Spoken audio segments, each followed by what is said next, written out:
Olá, está começando o programa de entrevistas da TV Câmara. A cada edição, Tá na Pauta traz para você um convidado para explicar os detalhes de projetos de lei que podem impactar no funcionamento da cidade e na sua vida. Hoje nós vamos falar de economia e também de segurança. Vamos começar então por esse projeto aqui. É o projeto de lei número 143 de 2025, que dispõe sobre a obrigatoriedade de elaboração e execução de planos emergenciais de evacuação nas escolas públicas e privadas de Goiânia. E nós estamos recebendo aqui no estúdio para falar desse assunto o vereador Coronel Urzeda. Olá, vereador, obrigada pela presença, seja bem-vindo. Olá, Marina, o prazer e o privilégio é todo meu de estar conversando aqui diretamente com quem é dono disso tudo, que é a população, né, que mora em Goiânia, que espera muito desse parlamento aqui. O que motivou esse projeto? Foi pensando na segurança dos trabalhadores e dos estudantes também? Olha, eu sou egresso da segurança pública, né? Eu fui fuzileiro naval no Rio de Janeiro, eu servi a Marinha de Guerra no Corpo de Fuzileiros Navais e entrei na Polícia Militar como soldado, alcançando o posto de coronel. Então, toda essa experiência em relação à segurança. Por melhor que a nossa segurança pública seja, tanto na nossa capital quanto no estado, a gente tem que melhorar ainda mais, ou seja, aprofundar e deixá-la com mais qualidade, para que as pessoas também tenham qualidade de vida. Então, eu sempre acompanhei essas catástrofes e também atentados que houveram em várias escolas espalhadas pelo Brasil inteiro. E geralmente quando ocorre isso aí, não se sabe o que fazer. As pessoas que estão ali, os nossos educadores, os diretores, os auxiliares administrativos, os pais que por acaso estejam ali na escola, os alunos não têm essa expertise.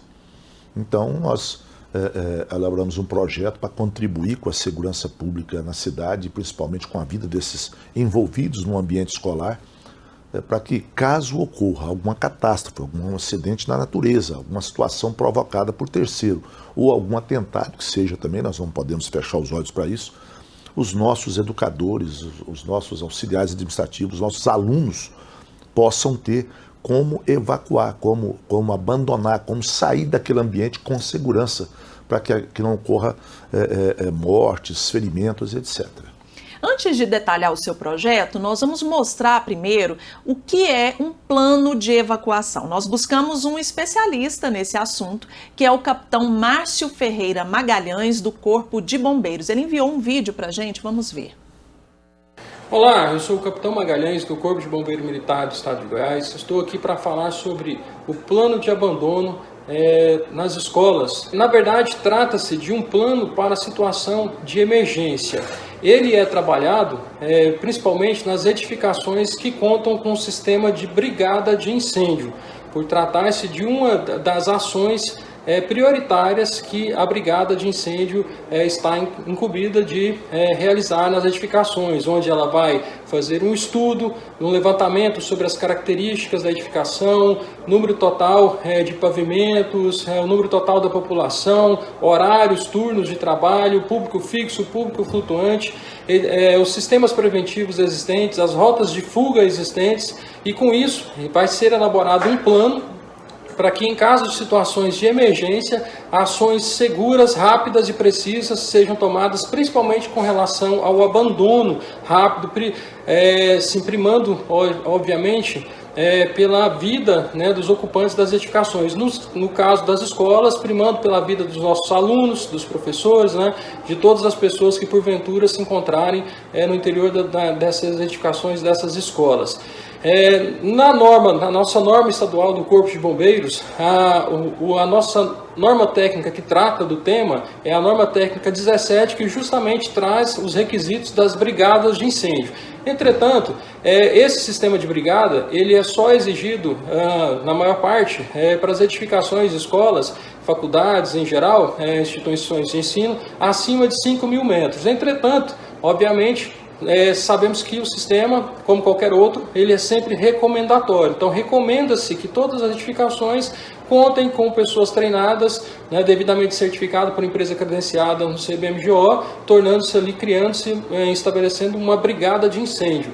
Mas mesmo não contando com a brigada de incêndio, as instituições, as escolas podem sim elaborar ali um plano de situação de emergência, criando ali, fazendo simulados, trazendo situações que podem ajudar ali a treinar a todos os professores, os alunos, a como se comportarem em uma situação de emergência.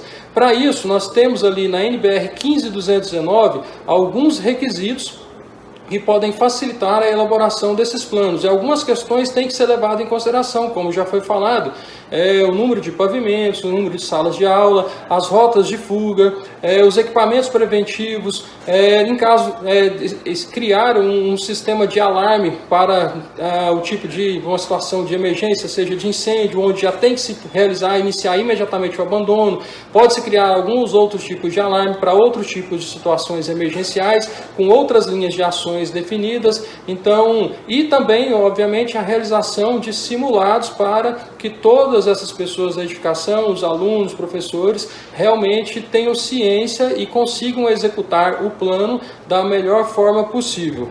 Nesse cenário, o Corpo de Bombeiros está à disposição para melhor auxiliar, melhor orientar nessas questões. E em caso de emergência, sempre estamos à disposição através do contato 193. O Corpo de Bombeiros está à disposição da sociedade goiana, sempre protegendo a vida, o patrimônio e o meio ambiente. Tá aí, nós agradecemos o capitão Magalhães e a assessoria dos bombeiros pela atenção com a TV Câmara, o Corpo de Bombeiros um parceiro importante na execução do seu projeto, né? Inclusive está previsto no projeto, né, a cooperação, né, através de regimento próprio, com o Corpo Bombeiro, com a Polícia Militar, com a Defesa Civil Municipal e com a Guarda Civil Metropolitana, para auxiliar nesse planejamento, né, através de convênio ou de qualquer outro instrumento, para poder capacitar. E não são só as escolas públicas municipais, são todas as escolas do município de Goiânia. Públicas e particulares. E particulares, então deverão ter o plano de evacuação. E esse plano, ele deve ser, no mínimo, 2 vezes por ano, ou seja, um em cada semestre, haver uma prática dele, ou seja, uma execução, e uma dessas vezes não poderá ser programado. Ou seja, tem que ser como surpresa. Se fosse real, surpresa, como se fosse real mesmo, para evitar, porque não adianta você ter no papel alguma coisa, a lei é muito bonita, mas muitas vezes ela não é prática. Então a gente já previu isso também, né?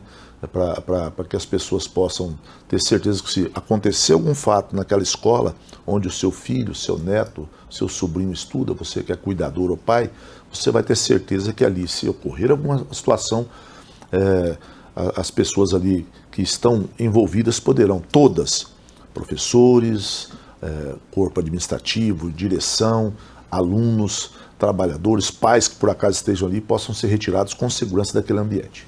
Eu vou ler o telão agora, vereador, para a gente apresentar os artigos, aí, um resuminho do conteúdo do projeto. Então, as diretrizes, o senhor acabou de citar, devem ser da Polícia Militar, Guarda Civil Metropolitana, Defesa Civil e Corpo de Bombeiros.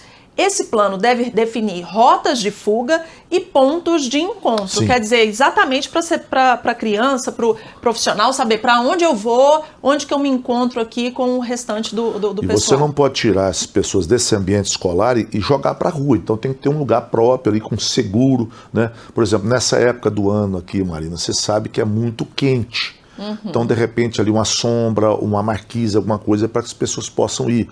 Inclusive, essa alta temperatura e baixa umidade pode ser um dos causadores desse plano de evacuação, porque nós podemos chegar ao extremo de você ter que evacuar por conta dessa questão da natureza. Começa, né, com uma queimada. E uma queimada, fumaça entrar, ou se não, se abaixar, porque a gente está acostumado aqui ter temperatura nessa época em Goiânia de 38 graus, e umidade de 12, 11. Então, se abaixar mais do que isso, se chegar, por exemplo, a uns 42, 43 graus, os alunos ali, e baixar de 10, talvez você vai ter que evacuar, por questão até de segurança, né? Das pessoas ali, por exemplo, não começarem a desmaiar, passar mal e tal, por conta de calor, mesmo o ar-condicionado tendo.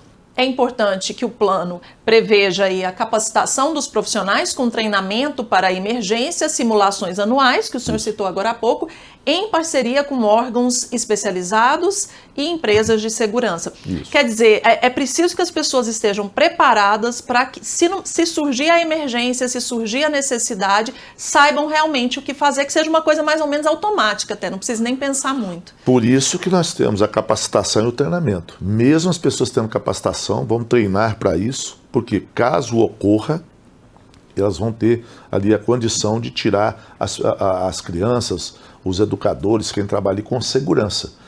Nesse momento é abandonar a embarcação, ou seja, no caso, abandonar ou sair com segurança da unidade escolar.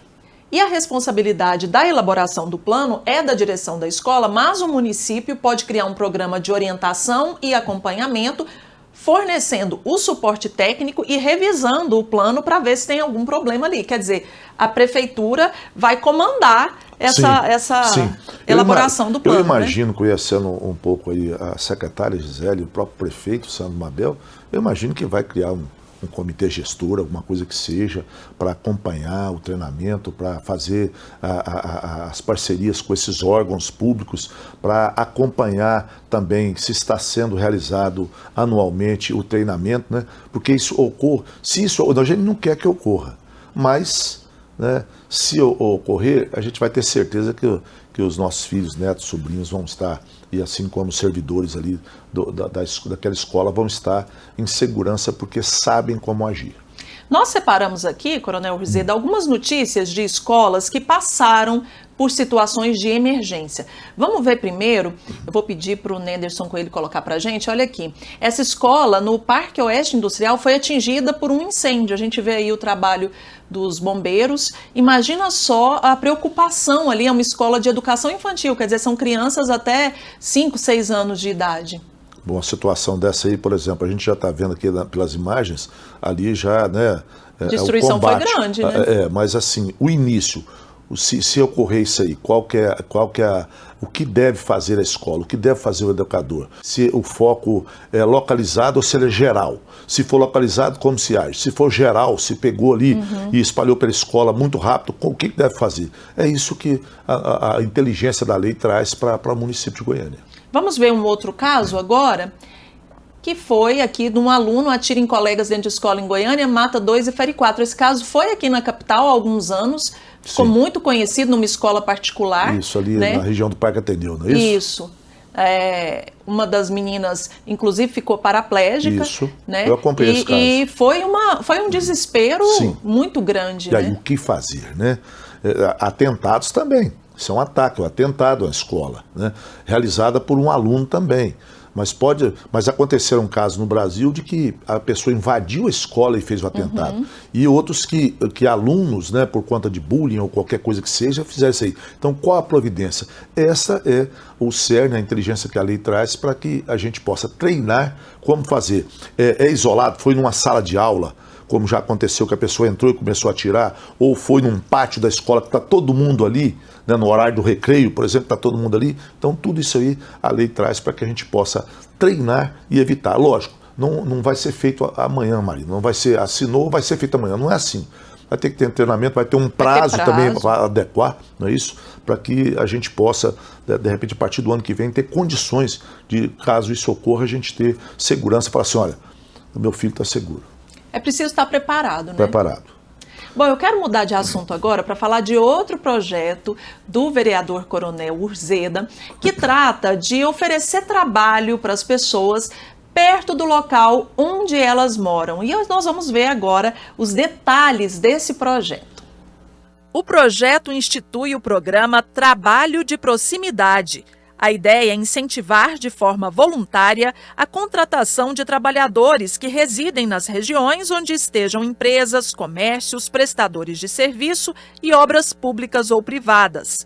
Além de estimular a geração de emprego e renda de forma regionalizada, a matéria também pretende promover a sustentabilidade urbana, reduzindo os deslocamentos dos trabalhadores e melhorando o trânsito, fortalecer a economia nos bairros, incentivar a autonomia de pessoas em vulnerabilidade social e apoiar o desenvolvimento de micro e pequenas empresas locais. A adesão do programa é facultativa e pode ser feita por termo com o município, de preferência com a participação de entidades do comércio, associações comunitárias, conselhos locais ou sindicatos. Essas empresas vão receber o selo Empresa Amiga do Bairro. O projeto também autoriza a Prefeitura a divulgar nos canais oficiais as empresas e o programa e a celebrar convênios ou parcerias com instituições de ensino para capacitação da mão de obra local. Vereadora, a gente lendo o projeto percebe que foi muito bem costuradinho, né, pelo senhor e a sua equipe, inclusive prevendo essa questão da qualificação profissional, que é um entrave muitas vezes, né? Olha, nós não somos contra, e eu particularmente, de ações sociais, né? De bolsas, etc. e tal. Mas, por exemplo, até quando as pessoas vão ficar em programas sociais? Até quando? 10 anos, 15 anos, 20 anos? Então você tem que qualificar. Hoje, Marina, olha o que é difícil. Para vir para a entrevista aqui, eu moro pertinho aqui, eu gastei mais de 1h30. E olha que eu sou... Quem me conhece sabe que eu gosto de chegar antes da hora, eu saio tranquilo, mas o trânsito está uma coisa impossível. Nós temos 1,5 milhão de habitantes, mas temos aí cerca de 2,2 milhões que andam aqui em Goiânia diariamente, para trabalho, para escola ou para vir para compras, alguma coisa que seja. Então, nós temos que melhorar essa qualidade de vida. Se a pessoa ela consegue um emprego na região que ela mora, ela vai ter menos deslocamento. Então o trânsito vai estar mais tranquilo, vai diminuir um pouco o trânsito, ela vai ter melhor qualidade de vida, né? E por outro lado, a gente incentivar esse comerciante, esse industrial ou qualquer ramo que seja de atividade econômica, a prefeitura incentivar de alguma forma, de isenção de alguma taxa, alguma coisa que seja, ou diminuição de determinados tributos, para que ele também possa empregar essas pessoas, porque vai ser ganhar. A prefeitura ganha, porque vai ter menos sonegação e vai ter também uma melhor qualidade de vida para a pessoa que trabalha aqui, que mora aqui, e o empresário também ganha. Aí você vai entrar com o Sebrae, com o SESI, Senai, com tantas outras parceiros aí, com convênio com a prefeitura, que possam qualificar essa mão de obra para colocar, porque muitas vezes as pessoas chegam para a gente e falam assim, o emprego não tem gente qualificada para assumir. Porque todo dia você vê aí os balcões de emprego anunciando, o Cine e outros tantos aí anunciando. E muitas vezes a pessoa vai e ela não tem a qualificação para aquilo ali. Ou é muito distante. Às vezes ela acha um negócio legal. Você já imaginou, por exemplo, a pessoa sair da Vila Mutirão para ir trabalhar, vamos supor, no Parque Ateneu? Ele vai ter que pegar talvez 3 ônibus, vai fazer baldeação né? Então vai gastar aí talvez 1h30, 2 horas, 2h30 só para ir e ao mesmo tempo para voltar. Então a qualidade de vida dele fica no trajeto. Vai chegar cansado ali na sua atividade laboral. Então assim, foi nisso aí para a gente criar polos, de desenvolvimento e fortalecer os bairros. E ter os comércios fortes no bairro, não ter comércio forte só no centro, no Marista, no Bueno, né, no Alto da Glória.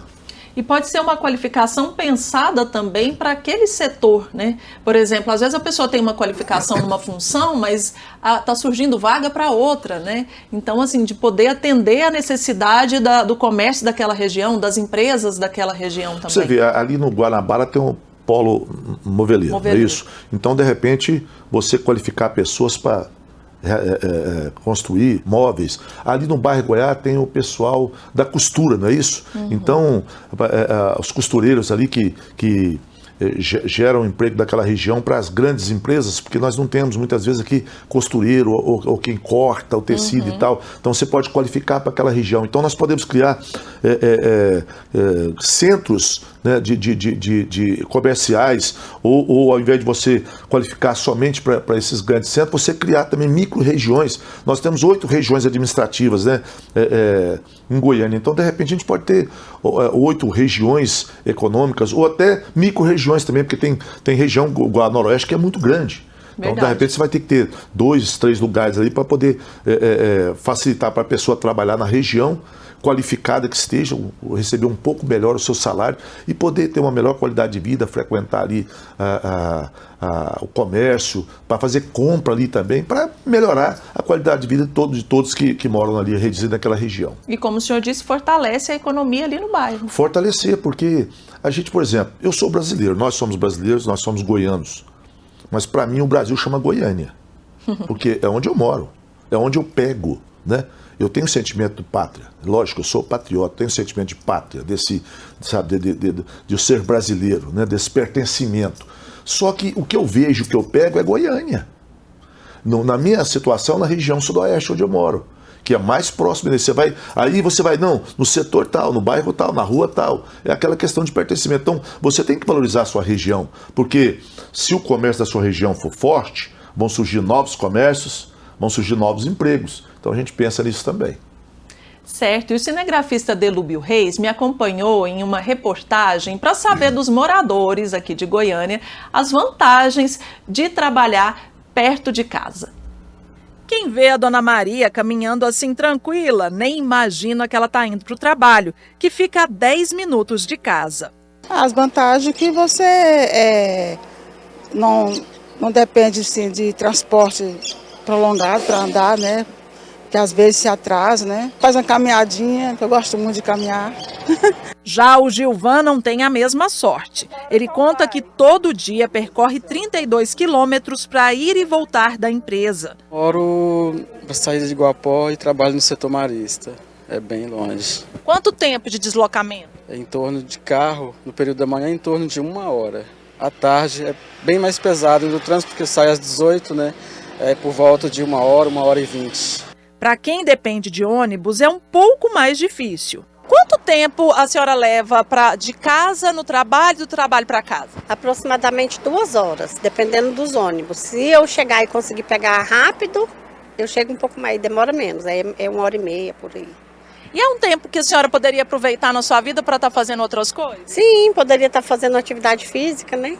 E infelizmente a gente não tem como fazer, porque aí eu saio muito cedo e chego muito tarde. Aí chega em casa, tem as atividades domésticas para fazer, acaba não sobrando tempo. E tem um projeto na Câmara para incentivar empresas a contratarem pessoas que moram na região. A senhora acha que seria importante para isso? Faz a diferença na vida da pessoa? Faz sim, porque dependendo da empresa, se tiver um horário de almoço mais prolongado, a pessoa pode ir almoçar em casa, aí já evita ficar comendo no restaurante, comendo na rua, né? Economia também. Morar perto do trabalho pode fazer a diferença e tem muitas vantagens. Mais tempo, mais qualidade de vida, mais acessibilidade, né? Realmente, esse tempo de deslocamento acaba roubando também da pessoa ações, coisas que ela poderia estar fazendo em casa ali com os filhos, ou uma outra atividade física que a Luceir citou. Pois é, eu até parabenizo, eu não sabia que vocês iam fazer essas imagens de apoio, né? Parabéns aqui à TV Câmara Jim, porque isso que a gente leva, a inteligência da lei. Por exemplo, a Dona Maria, a primeira entrevistada, ela caminha, ela está fazendo atividade física, ela economiza, que ela não está pegando ônibus, né? E ela está mais próximo de casa. Então você imagina, quanto que vale meia hora da sua vida? Quanto que vale 1 hora com seu filho, com seu esposo, com a sua esposa? Aí, Dona Maria. Né? Ou de repente você ter aquela 1 horazinha para você jogar um futebol com os amigos, ou para você ir no bar tomar aquela cervejinha, né? Então, que seja, né, para o lazer, para o esporte, né, para a atividade física, como a Luceir falou, né, ela queria fazer uma atividade física, não consegue. 2 horas porque que ela chega em casa, aí tem que fazer os afazeres domésticos. Você viu? 2 horas que ela fica do ônibus para ir e 2 horas para voltar. E principalmente a mulher, e parabéns por vocês terem entrevistado mulher, porque não existe mulher que tenha no mínimo dupla jornada, no mínimo. No mínimo. Se ela não tiver tripla ou quádrupla jornada. Então assim, já pensou meia hora de vida com a família, 1 hora, 1h30? Então assim, essa é o que nós pensamos para qualificar pessoas, para elas estarem mais próximas da região que moram, possam ter mais tempo para a família. Viu a entrevistada ali, falou assim, ó, depende da distância que for e o horário que for, vou almoçar em casa. Então tem essa situação. Já imaginou que também, delícia top, poder almoçar, né, em casa, porque né? Comer fora é legal, não vou dizer que não é, mas todo dia... Caro, às vezes a pessoa enjoa daquela comida, isso aí não também, tem oportunidade. Porque não tem aquele temperinho da mamãe ou aquele temperinho da esposa, não tem, né? Então você tem que ter. E aí tem outro ponto, né? Porque muita gente, justamente para economizar, principalmente as mulheres, acabam fazendo ali o almoço à noite para todo mundo levar no outro dia, né? Fica pesado. Acontece lá em casa, por exemplo. A Joyce faz para os meninos já levar, porque está muito distante que eles trabalham, então eles já levam pronto, para não ter também que ficar gastando. De vez em quando vão a um restaurante, mas igual falou, o tempero da mãe é diferente, né? O tempero de casa é totalmente diferente. Você já sabe se a pessoa gosta de sal, se não gosta, se gosta de pimenta, se não gosta, qual que é o tempero. Então, isso é qualidade de vida. Eu pensei principalmente foi isso. A minha equipe debruçou comigo, a gente ouviu pessoas, né, para a lei vir, para poder colaborar e contribuir. E o próprio prefeito, no seu plano de governo, disse que gostaria de centralizar, né, a questão econômica, né, criando regiões econômicas. Eu acho que essa lei aí vai ajudar bastante na implementação disso em Goiânia. O senhor citou, né, e globalmente tem a questão da mobilidade, do trânsito, porque Goiânia não tem horário mais, não existe mais aquele horário só ali que é difícil, não existe isso mais, né, o dia todo um trânsito pesado. Nem um horário, nem um local, né, porque mesmo nos bairros os trânsitos ficam pesados, porque todos os bairros têm as avenidas, né, então assim,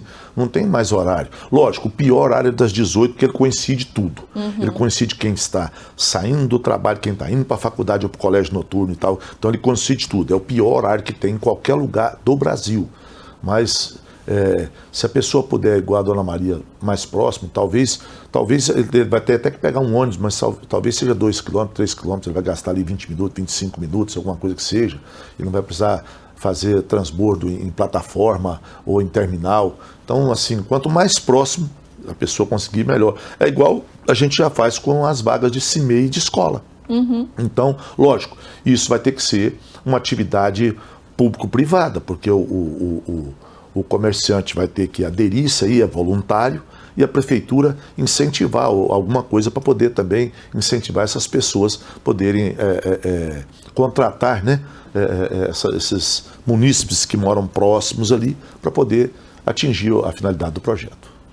Antes de encerrar a entrevista, eu queria falar um pouquinho do seu trabalho à frente da Comissão dos Direitos do Consumidor. O senhor tem focado principalmente na questão dos combustíveis, que acho que é uma questão que afeta muita gente, afeta diretamente o bolso do consumidor mesmo. Olha, nós fizemos, né, a comissão 3 audiências esse ano. Uma foi em relação aos fios, que realmente é um absurdo colocar esses fios, deixar essa poluição visual. O senhor fala da iluminação, né, os fios dos empresa postes, de energia. Parece ninho de guacho, certo? Inclusive pessoas se perdendo o dedo, machucando com fios soltos. E fizemos 2 em relação à qualidade e preço de combustível. Por exemplo, essa semana as pessoas estão reclamando para mim, porque do nada, Marina, você sabe, do nada essa semana o álcool anidro, que eles falam de etanol, é porque eu gosto muito do português e eu gosto muito dessa pátria aqui chamada Brasil, então não fica americanizando palavras, não. Então o álcool anidro, que eles falam de etanol, e a gasolina comum, aumentaram em média mais de R$1 cada um, sem nada. Aí por que aumentou? A Petrobras não anunciou preço, né? Então assim, e outra coisa que eu sempre procurei, você que nos acompanhou também, eu acho que você tem essa dúvida na sua cabeça, como que um posto lá do Principado do Novo Horizonte, minha região, que tem lá 4, 5 funcionários, que a área é pequenininha, tem o mesmo valor de combustível de um posto grande, por exemplo, vou citar um posto aqui da T9 com a Mutirão, que é o triplo de tamanho, que o IPTU é muito mais caro, a estrutura é diferente, tem mais bombas, portanto tem mais funcionários. Como? Me fala, a planilha não é a mesma. Eu sei que para comprar lá na distribuidora é o mesmo preço, mas quando eu pratico a minha planilha, que eu coloco lá impostos, que eu coloco lá a folha de funcionários, não sei o que lá, IPTU, tudo, não podia ser. Cadê a concorrência? Cadê eu poder falar assim, ali está 2 centavos mais barato, ali está 2 centavos mais caro, ali está 5 centavos mais barato? Quer dizer, não tem concorrência. Eu sei que não existe tabela de preço como existia na época do Sarney, por exemplo, que a gente já chegou a ser fiscal do Sarney.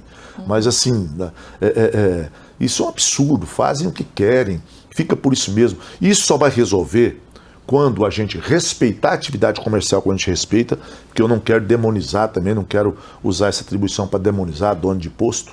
Para mim, empresário não é demônio, para mim, funcionário não é escravo, como alguns falam, não é. Isso tem que ser uma convivência, mas aí tem, para a gente chegar a uma situação, por que quando você sai de Goiânia, os preços são mais baratos? Toda saída de Goiânia é mais barato. Por que uma cidade de mineiros pratica um valor de combustível, que fica a 420 km de Goiânia, então você tem que pagar frete de quase 1.000 km, menor do que na capital. Quer dizer, isso não tem lógica, eu quero entender isso aí, mas isso só vai dar certo se envolvermos todos, se envolvermos o Sindiposto, ou seja, também os postos de combustível, que tem alguns que não são filiados ao Sindiposto, Ministério Público, Polícia Civil, Judiciário, Defensoria Pública, OAB, Câmara Municipal, Assembleia Legislativa. Porque também tem a ver, porque a nossa Assembleia também cuida da nossa capital. Né? Os nossos deputados legislam para o Estado, inclusive a capital. Aí eu acho que a gente pode chegar num denominador comum. Porque esse dia me falasse, mas o preço dos alimentos, os supermercados fazem promoção. Você não quer comprar um arroz de 25, você vai do lado e você compra ele de 22. Os remédios são tabelados, mas tem as promoções. Se você for em 3, 4 farmácias diferentes, aquele mesmo remédio vai ter preço diferente. No posto não é assim. Faz promoção. Não estou falando que não faz, mas quando faz, baixa todo mundo. E fica todo mundo igual. Quando aumenta, aumenta todo mundo. No dia 1º de julho, eu mandei 3 servidores da comissão, que têm fé de ofício, são servidores públicos, né, dessa Casa de Leis, para ir em 30 postos de Goiânia para ver o valor do combustível. Marina, os 30 postos dia 1º de julho, de várias regiões, o mesmo valor de etanol, o mesmo valor de gasolina, idêntico. Tudo igual. Se isso não for um alinhamento, eu não estou falando cartelização, mas se não for um alinhamento, o que é? Né? Boba a gente não é, né? Boba a gente não é. E a pessoa que está nos assistindo também faz seu juízo de valores. Não tem para onde correr, né? Por que um posto na Vila Mutirão pratica o mesmo valor de um posto no setor marista? Por que um posto aqui do centro, o lado do Recanto das Minas Gerais é o mesmo valor? Por que lá do Balneário tem o mesmo valor, vamos supor, lá do Itaipu? Então, assim, alguma coisa está errada nisso aí. E não adianta, sempre a conversa é a mesma. Volto a repetir, não farei disso aí um cavalo de batalha, de perseguir, muito pelo contrário, eu sei que o dono de posto gera divisas para esse município, que recolhe impostos, e eu sei que ele gera emprego também, só que eu queria que houvesse uma livre concorrência, eu queria poder abastecer, 5 centavos mais barato num, que fosse mais caro no outro, mas eu sou bem atendido lá, então eu ia abastecer por causa do atendimento, não por causa do valor. Isso não existe, infelizmente, em Goiânia.